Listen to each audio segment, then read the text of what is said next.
Hello, Nancy. How are you doing? Hello. I'm doing great. Thank you. How are you? Perfect. I'm doing fantastic too. Good.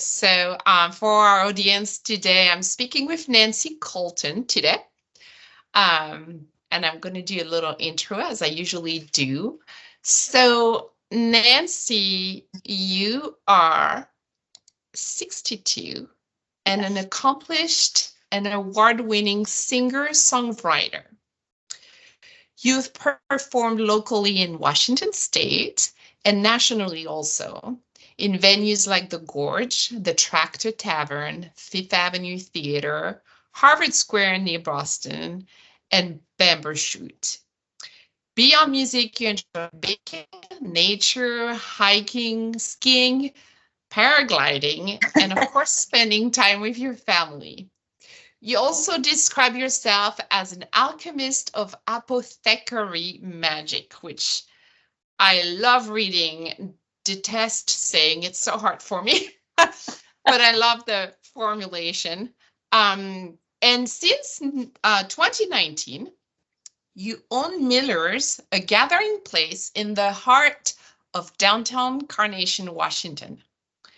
Miller's hosts a wide variety of events, including live music, stand up comedy, community dinners, as well as art, yoga, dancing, and education classes. And Miller's has quite a record because it was voted Best Rural Small Business in King County in 2024, Best Meeting and Event Space, and Best Music Venue in Snoqualmie Valley in 2025. So, clap, clap. This Yay. is awesome. So, I can't wait for people to learn more about you and your journey. And so, again, thank you so much for joining. So, I'm going to get started with our first question, which is let's start with the beginning because you're a musician and a performer. So, can you share your journey, how you got started? How did you become an artist? Oh, oh boy, that's a big one. And I'm so glad you are doing these interviews. Thank you so much for reaching out. Oh, This is really exciting. So starting, I had a very musical family. And I believe it was just part of my life growing up. My grandma used to sit down on the piano, the little player piano, hmm and teach me how to do harmonies. And I had two older sisters, and we were always putting on shows together and singing. I listened to their music, which was amazing. It was the Beatles. Um, just such a rich era of music that I was born into.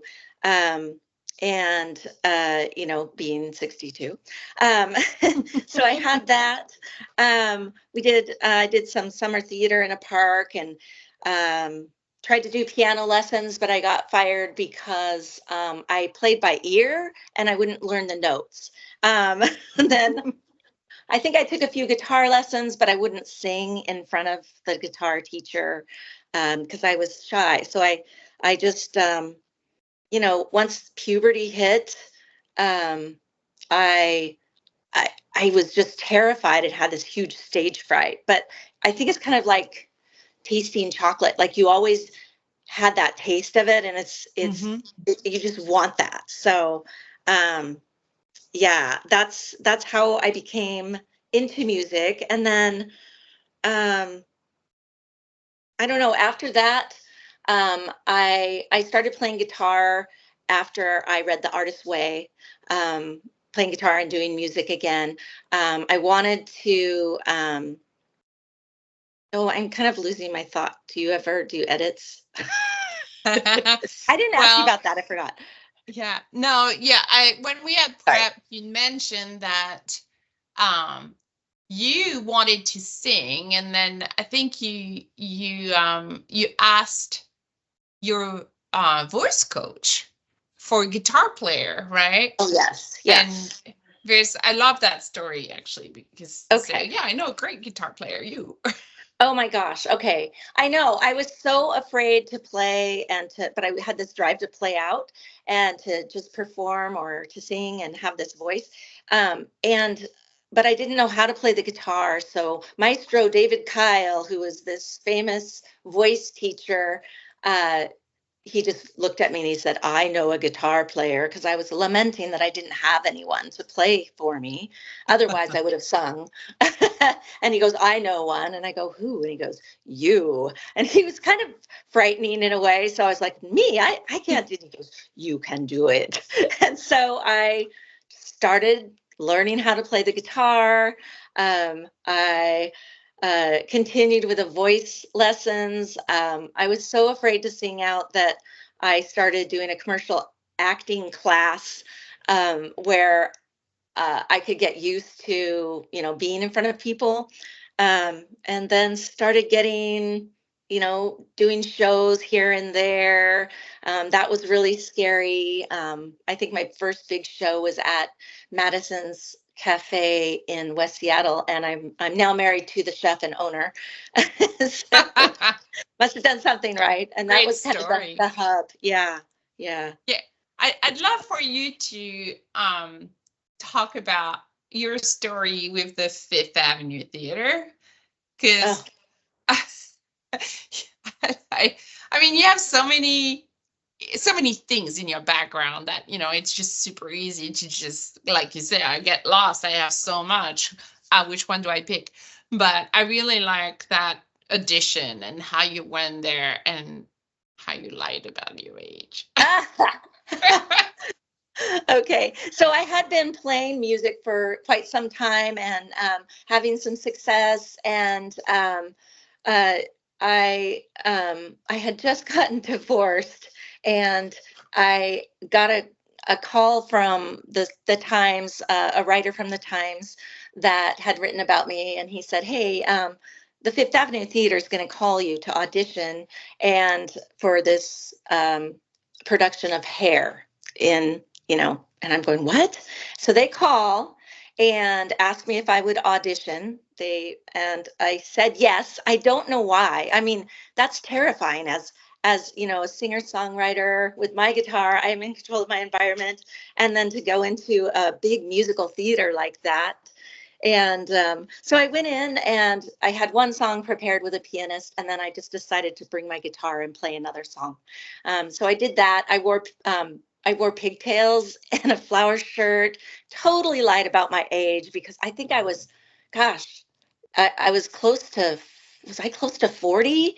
And all the other people were in their 20s that were auditioning. And I knew it was a really physical play, but I was in pretty good shape, so I knew I could keep up. But yeah, totally lied about my age. I got in and I got the lead as Sheila, one of the leads for the performance. And it was so much fun. I had 2 years of being barefoot, and it was just the time of my life. It was exactly what I needed. It was so freeing and such a big yes, you're on the right track. Keep saying yes. Keep doing art. Keep doing music. Yeah, I love it. Keep saying yes, and then keep, make it, lie about it. They did find out. If you lie about it and can do it, it's not a lie after all, right? They did find out, later on that I had, and they thought that was so funny. And they go, "Oh, I thought, I didn't even know." And so I got away with it. Yeah. Well, this is great. I think it's a great lesson about wanting something and, and being bold and brave and just, going to get it. This is awesome.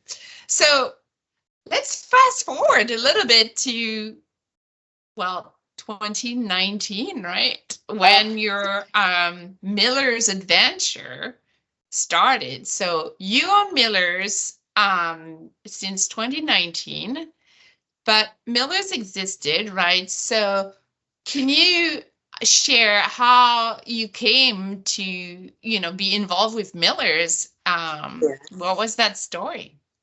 Oh, it was so magical.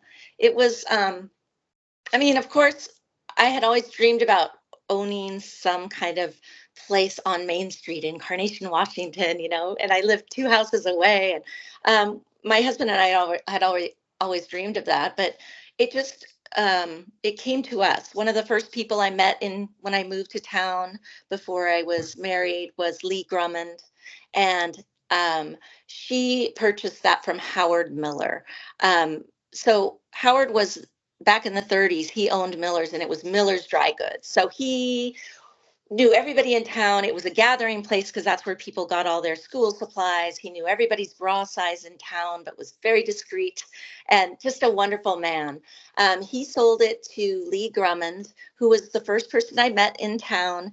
She was also just like the Pied Piper. She was into music. She was into community. We were just sisters of the heart, and of the cause. We wanted to have Carnation be a front porch town and bring people together. So we had some events there in the back of her. She opened it as a little gift shop.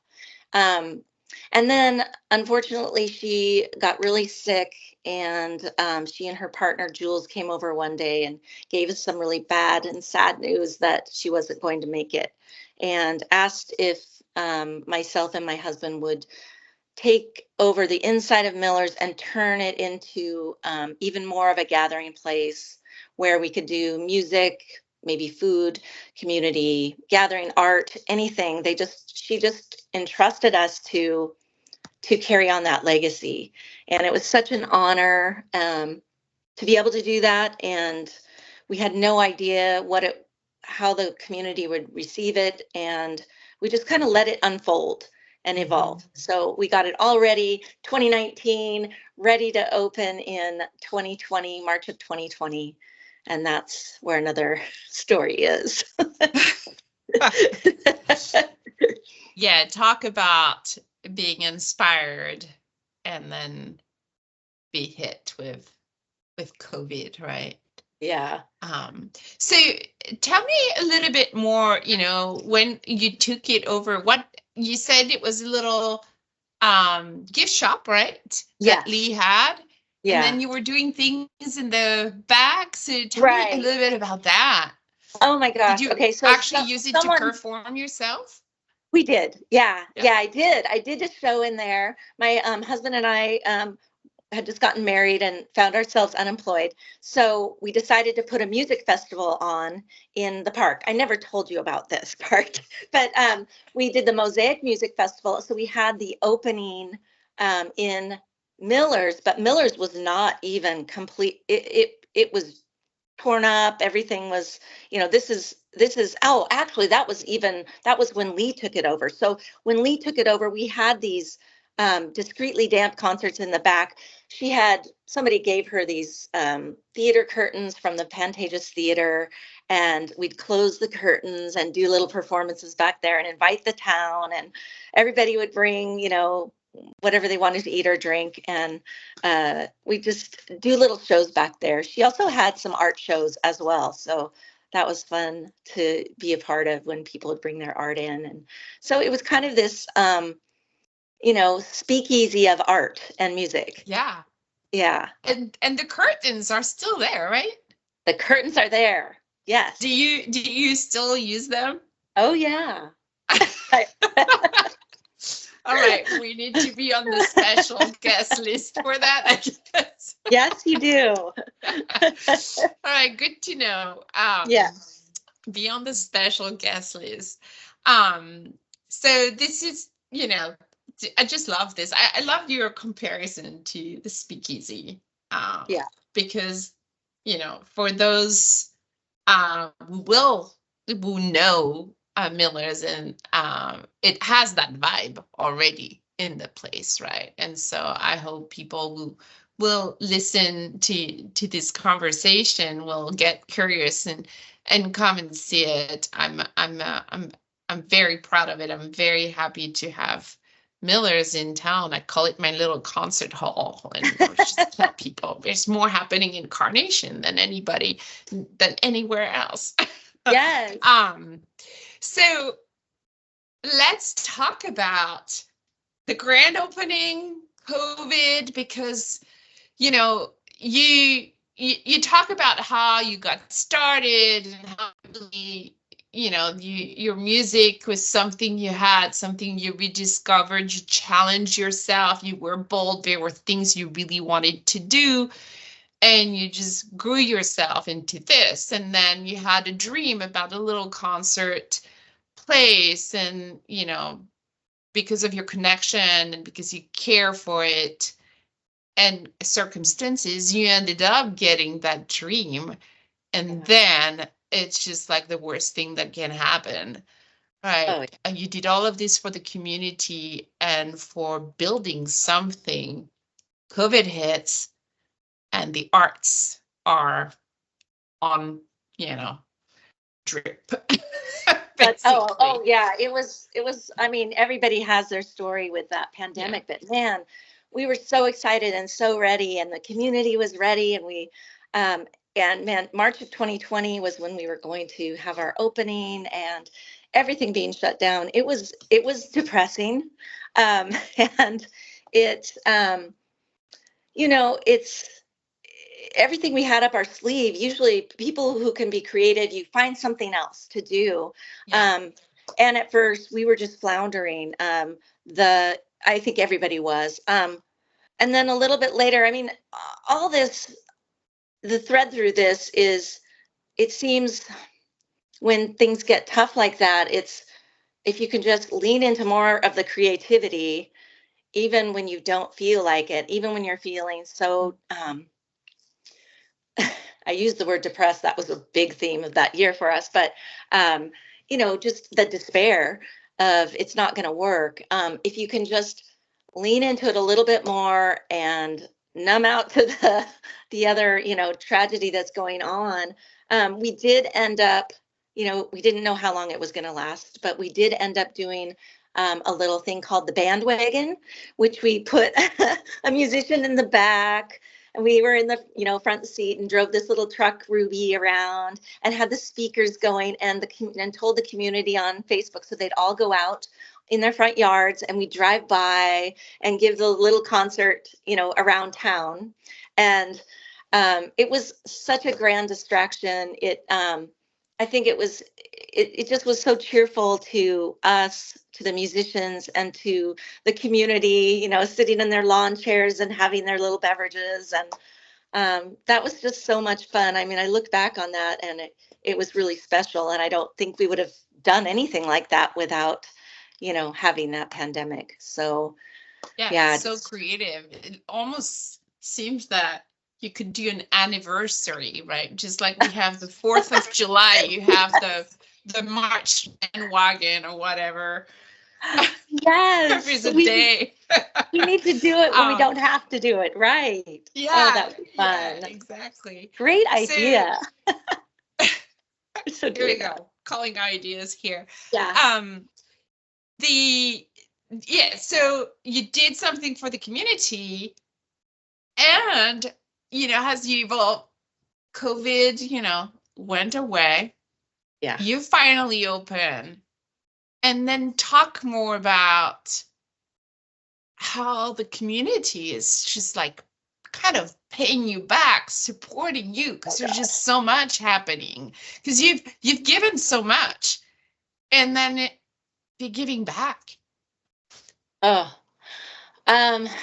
boy, it's been so amazing to have this experience. I'm so grateful to have been able to actually, Bill and I, to witness people reaching out and just supporting the legacy that was left to us.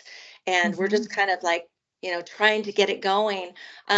During COVID, we wanted to open up get a kitchen that was a commercial kitchen. I don't think I told you this either, but a commercial kitchen going, and we just put it out there. And by the end of COVID, we had a commercial kitchen, and that was all due to some generous people in our community, and some people that are just like, how can I help? What can I do? I can build. What can I do?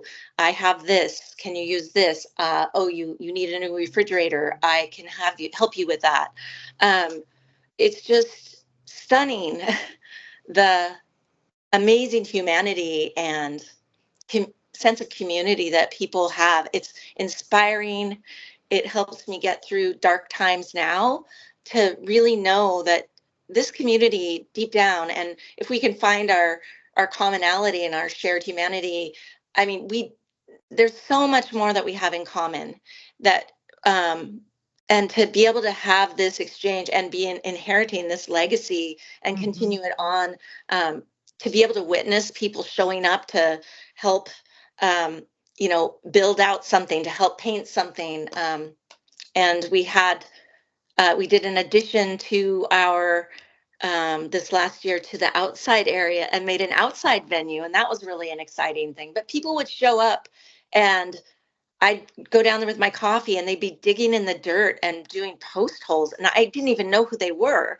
People in our community, and then I'd meet them, and then there's always these other, that are there all the time, donating wood, their landscaping services. I'm just getting chills. It's just, I can't even explain to you the feeling of it, just waking up one day and I see on Facebook the night before we opened our outdoor, we didn't have a bar outside. We just ran out of time, didn't have materials, money, whatever. And there was like 5 people that are so dear, and they had taken a picture of themselves laying on this bar. It was a live edge bar with this beautiful wood. And that night before, they built that.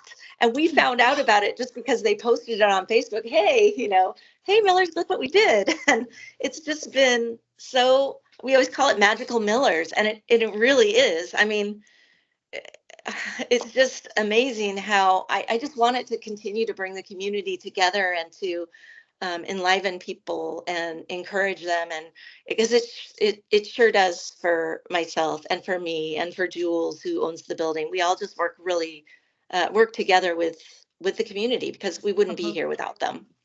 So it's amazing. Yeah. And yeah, I think what you're getting back from what you've given is not just the people, that you entertain, but also the artist. Can you talk more about those artists, right? Because what you did for them during COVID. Yeah. I mean, it's funny because you always say what we gave, and I just like, I don't know. But I guess saying yes to this beautiful experience allowed for us to have this womb of a beautiful listening room, which is very rare these days, anywhere, I think. But in Seattle, we're losing venues. It's hard to stay open. But to have a place that is a listening room, it feels really special in there. And a lot of the artists that have performed there probably wouldn't perform there in such a small venue, and it's not like as well known. But we've had people, come in.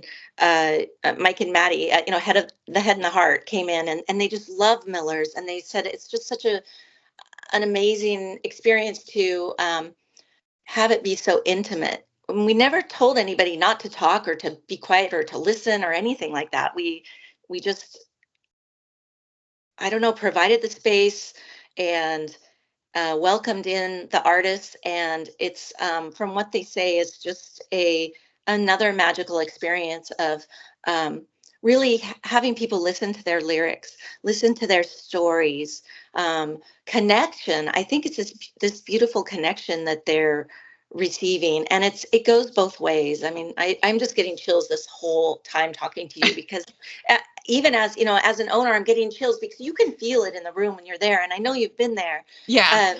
And everyone feels that, from the artist to the audience, the guests, to everyone that works there. It's just it's something that's very, very rare. Yeah, and it's so intimate. Yeah, and when you and I chatted when we were prepping for today, I remember the first time everything was quiet. I was like, wow, it's like being in class with a really good teacher, and because people, everybody hurries, make sure they go get a drink, and then they come back and super quiet. Right? Like the minute the artist gets on stage, it just quiets down. And then if they want another drink, they kind of tiptoe, right? It just really feel like, really, yeah, a special place. Whereas, you go to other places that might not be as much bigger, but people are just blah, blah, blah, blah, right? And the artists are just kind of like alone on stage. Right. But here they're like together really with the audience. Right. It feels really reverent, I think, and in not a weird kind of way, but it just feels like kind of a sacred little spot. And I don't know, it just feels like it carries this, oh, I don't know. I keep going back to humanity, but it's like this, But it has a you're really spirit. connecting. Yeah. Yes. Yeah. It has really a spirit. It's alive. It's like, Yeah. it's like sometimes you go to a place and you're like, yeah, it's beautiful, but there's no spirit. You go into Miller's and it's inhabited. There's a life. There's, there's something. More than you know. We're going to have to have the interview for the ghost stories. Yes. Yeah. Well, this is, I'm so happy. I've been really curious, and I've been there a few times and I've been very curious. And I remember the first time I went, I talked to you, and you were like the most welcoming person. You had no idea what it was. And you were just like, yeah, this is my story, smiling and welcoming. And so I was just like, wow. And then, it was like, whenever I started this, it's like, Miller has to be on the list because it's so special. So thank you for doing that. Thank you for all this resilience. Thank you. Right? Because it's a tough business. Yeah. So, you stuck through it. The community is loving you. You're giving back. And so we're almost at time that I have non-Miller's question. I really have Nancy questions here. I tried to have another, little fun question at the end of my interview to just get to know a little bit more about people. And so my question to you is, if you were to have dinner with 3 people that are alive, who would they be? And why would you pick these people? Well, let's see. My first person that I would love to have dinner with is my grandma Nellie Maud McElhinney. She was the influence. I was so close to her. She was the musical influence. She was my muse. And I would love to have, and see, I guess, when you're younger, you always love to have your parental figure say, watch me, watch me. And I still have that little girl inside that just like, Grandma, look, look what's happening. Look what you started. So I would love to do that. Love it. Second person would be Andrea Gibson. She is the poet laureate for Colorado. She just passed away. We lost her very tragically, but she had this fierceness of living life, and she was the queen of resiliency. Just fighting or just going through cancer and all these, ups and downs, and the way that she could engage people with poetry and just being real. If you get a chance, go on her Instagram and follow her and listen and read her poems. They give a bright light of hope where you might not find any, and in the darkest times. So, and then the third one is Eartha Kitt. She's the singer way back when. She is amazing. I've loved her music since I was little. And she has this big cat energy, that feline. And I just want to be like her. I just want to own that, agency and the courage and, so many no's in her life. And she didn't care if she came across as irreverent or, she just was, she gave the gift of being her whole self, which was beautiful. Yeah. Yeah. And I grew up watching her and being scared by her. because she had so much presence. But I had not thought about her actually in a very long time. And maybe a year or two ago, I came across one of her interviews. Oh. And I was like, oh my gosh, she's awesome, right? Because I only had the memories of her being a little girl and be like, oh, I'm scared by this cat woman. Right. She's in your and face, her voice sure. was so special and the way she sang, right? So yeah, just having that, I was like, oh my gosh, yeah, I think every woman would like to have a little bit of Eartha in her. I would put her at the same level with Grace Jones, right? It's just like that kind of like, this is here me. I am. Yeah. Like it or not, well, I'm here. Yeah, I think you're doing it in your own way. You don't have the cat and, but you certainly have owned your place and given so much. Thank you so much for joining. Thank you so much for your stories. And I hope people will come to you, ask for more of your stories, especially as you were growing into yourself, into artistry, because there are many more stories that you have that were quite fun. So I encourage everybody to go to Miller's, meet with you, and just enjoy. And I'm looking forward to all the new artists and events that you will bring also to the Valley. Thank you, thank you, thank you, thank you so much. Thank you so much. It was such a pleasure. I love you. Thank you. Bye. Bye. Hi, thank you for joining on my interviews. This is Stephanie with I'm Ready for the World. I hope you like this interview, and I invite you to send me more names of amazing women that you think I should invite an interview, and I'll see you either on Instagram or TikTok or on my YouTube channel. Thank you so much. Bye.